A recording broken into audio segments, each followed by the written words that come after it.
My roommate said her snoring wasn't her problem, so I recorded it and made it her problem instead. I work on a cruise ship as a performer, and we live in these tiny cabins with bunk beds. I'm on the top bunk. When crew members first move in, we get to pick our roommates, which is supposed to make everything easier. My roommate seemed great at first, friendly, clean, easy to talk to, but she conveniently forgot to mention one massive detail. The first night, around 2 a.m., I woke up to what sounded like a wild animal choking. I genuinely thought she was having a medical emergency. I almost launched myself off the top bunk to check if she was okay. Nope, she was just snoring. But this wasn't normal snoring. It was violent, guttural, and she'd literally choke mid-breath, then gasp for air like she was drowning. I figured maybe it was just a bad night. Wrong. It happened every single night. And I'm not exaggerating when I say it was the loudest sound I'd ever heard a human make. I tried everything. I bought industrial-strength earplugs. Didn't work. I wore my big over-ear headphones and blasted white noise. Still heard her clear as day. Here's the wildest part. Our cabin is located right next to the anchor chain. When the ship docks every few days, the sound of the anchor dropping is absolutely deafening. It's like standing next to a jet engine, and somehow her snoring was louder than that. After about 2 weeks of getting maybe 3 hours of sleep per night, I knew I had to say something. I approached her super respectfully. I suggested maybe seeing a doctor,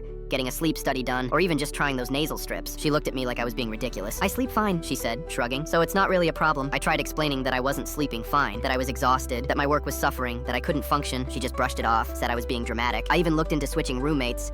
But unless something major happens, like violence or theft, they won't move you. Apparently, snoring doesn't count as major, so I tried to live with it. I really did. But everything came to a head after one brutal shift. I started work at 9 a.m., had back-to-back performances and rehearsals, and didn't officially finish until 11 p.m. I was dead on my feet, and I had to be up again at 6 a.m. the next morning. That night, her snoring was worse than ever. I checked my phone at one point and realized I'd been lying awake for 4.5 hours. I got a total of 2 hours of sleep. I was at my breaking point. That's when I decided to start recording her. I set my phone on the edge of my bunk and captured everything. The choking, the gasping, the sound that could wake the dead. The next day, I came back to the cabin during my break, and she was there. She told me she was about to take a nap. Perfect. I waited for her to get comfortable and close her eyes. Then I hit play. Her own snoring blasted through my phone speaker at full volume. She shot up like she'd been electrocuted, staring at me like I'd lost my mind. "What are you doing?" she yelled. I just looked at her, totally calm. "This is you snoring. You said it's not a big deal. So why should I turn it off?" She went off. Called me petty, insane, a bunch of other things I won't repeat. Then she stormed out of the room. For the next 3 days, every single time she tried to rest, nap, sleep, whatever, I played her snoring back to her, loudly. She'd leave the cabin furious every time, but I didn't care anymore. I was running on fumes, and if she wasn't going to let me sleep, I wasn't going to let her either. Finally, she'd had enough. She reported me to our manager, expecting me to get written up or moved. She made it sound like I was just harassing her for no reason, playing random loud noises to mess with her. But when the manager called me in, I came prepared. I played the recording. The manager's eyes went wide. Then I explained everything. How I'd tried talking to her, how she refused to do anything about it, how I'd barely slept in weeks. The manager looked at my roommate and said, "You've been torturing your cabin mate for months and refused to address it. You're the one being difficult here." My roommate was furious that the manager didn't take her side. By the end of the week, we were both moved to new cabins with new roommates.